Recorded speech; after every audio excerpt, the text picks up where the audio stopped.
What's in my reward viewer queue?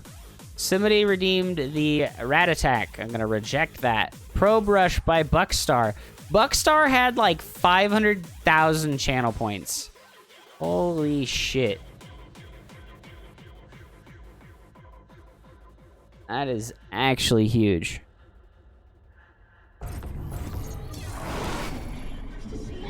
Alright, so here we are again on the ladder. We got a barcode Zerg player. Very nice. This is our first Zerg player of the day. Let's do heroes. Fake 3-base charge lot all in off of his oracles. Do the Rat Attack. Not on your life.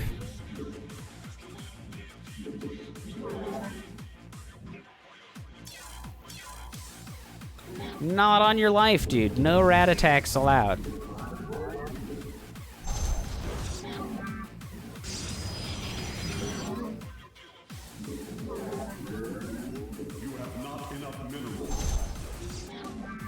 Alright, no drone here yet. There's the drone. Alright, he's not gonna try and take this.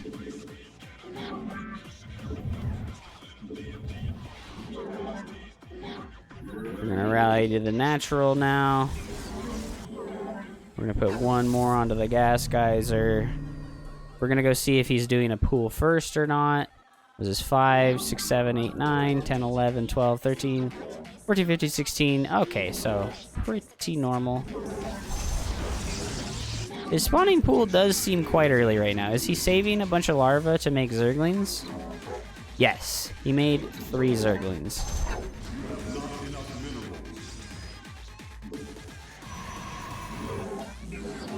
And he went over here. So he definitely...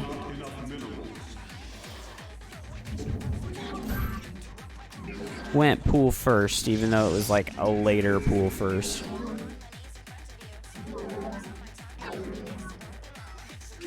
He really wants to deny this probe scout.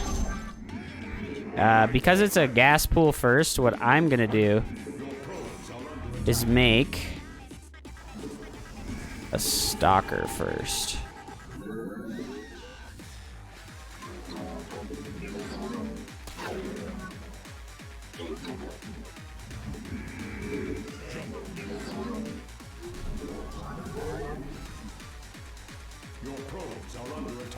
All right, no more Zerglings streaming out, so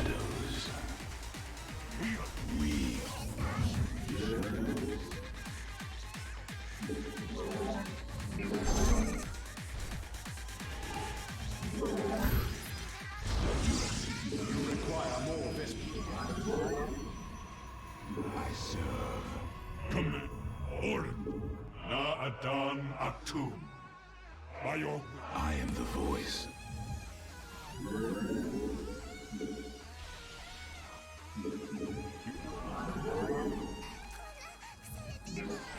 So I'm gonna go Void Ray first because we really don't know what he's doing, and we want to be extra safe.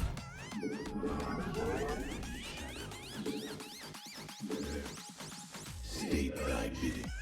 Cold. You have not enough minerals.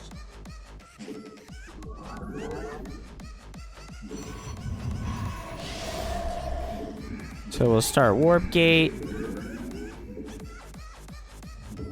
I'm not sure if the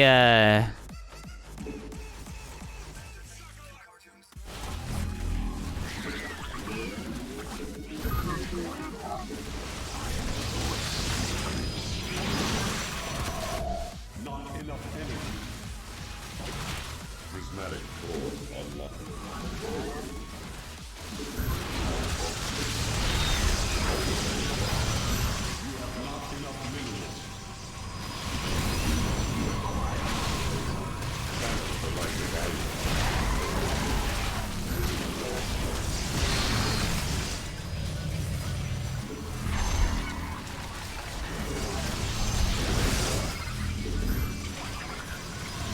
Yep. Easy defense. Like I said the other day.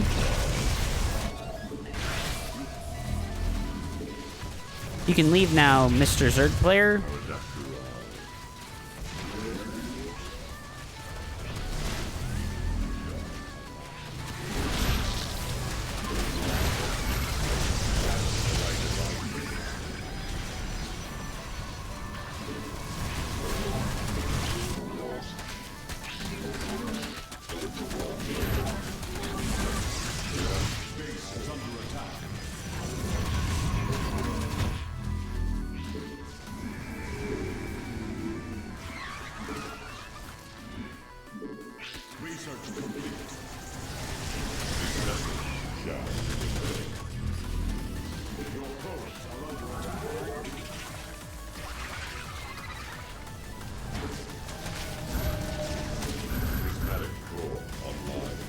The firstborn shall persevere. Easy. So, here we have a Zerg player doing exactly what I kind of expected him to do. Let me go over this from the opener, right? I wasn't certain if he went pool or pool gas first, but I definitely should have known from the earliness. So I come in here with my probe. We think we're blocking the hatch, but he just goes over here and hangs out with the drone until he can remake the natural. And I looked at this and I was like, dang, I think he went gas pool first. So but it's like a late gas pool. So he can't really pressure you very well with the Zerglings. So I didn't feel pressured like I need to get a Zealot out as quickly as possible. Because you just don't need to. Because the spawning pool is just not finished yet. So he made six Zerglings. I make my Zealot when I can. And then I go over here to check and see if he had either of these bases. We see all these Zerglings. We make our second pylon before the second gas geyser. Okay, this is kind of... This is actually like a very important detail. Is that this pylon needs to happen before your second gas geyser. And then all of our chrono boosts get used on the gateway here. So this is a specific response that I've been doing versus Zerg players who do gas first. Is that I'll make a stalker instead of an adept. Because when you're versus a gas first Zerg player, they can do one of two things that is an all-in. They can Baneling all-in you, or they can do a Ravager all-in. And an adept does absolutely nothing versus either of those options. So I make stalkers instead of adepts first, because they just provide no value versus the options that a pool first player can do to you. So I make my stalker, and then I make my Stargate, and even though it looks a little late, right, it's okay, because my opponent is investing in this later than he normally would. This isn't like a 12 pool, like a 12-12 Ravager all-in. Because versus a 12-12 Ravager all-in, you're going to need to build units out of this first gateway consistently. You will have 0 downtime on your first gateway if your opponent does like a 12-12 build. Because you will not be able to get a unit out of your Stargate fast enough to fight against what a person who's 12-12ing you can do. So I make my second stalker. I come out here to check what's going on. I see the Zerglings there. I unfortunately lost my probe scout, and that's a detail that I think is really important when you're playing against builds like this, because you can keep that probe scout alive until your opponent finishes Zergling speed. See, he's still not done with Zergling speed right now, so my probe could be running around in circles out here right now, waiting to see these roaches leaving, but it's okay, so no worries. I made a shield battery blindly. It needed to be 1 hex closer. It was actually not able to heal my Zealot, which ends up being pretty bad for me. I move out here one last time, and because I'm not certain of what's going on, I just make the Void Ray instead of more gateway units. And then he comes in here, and I have no idea what he's doing at this point, but I'm at 31 workers because I've just been non-stop building workers. And I have my Void Ray on the way. And then, like I said, if I hadn't made the mistake with the shield battery positioning, it would have been able to heal my Zealot indefinitely here, which would have been a huge win for defending this, right? So I make a second shield battery. We activate battery overcharge. We have to activate battery overcharge here because the Ravager biles. You can't, like, wait to activate the battery overcharge. You have to use it immediately, or else the Ravager biles will be too much DPS for you to hold on. So I get a full re-wall here, and our Void Ray's out, and he just wins us the game. So this is pretty over. You just need to remember to keep re-walling behind this.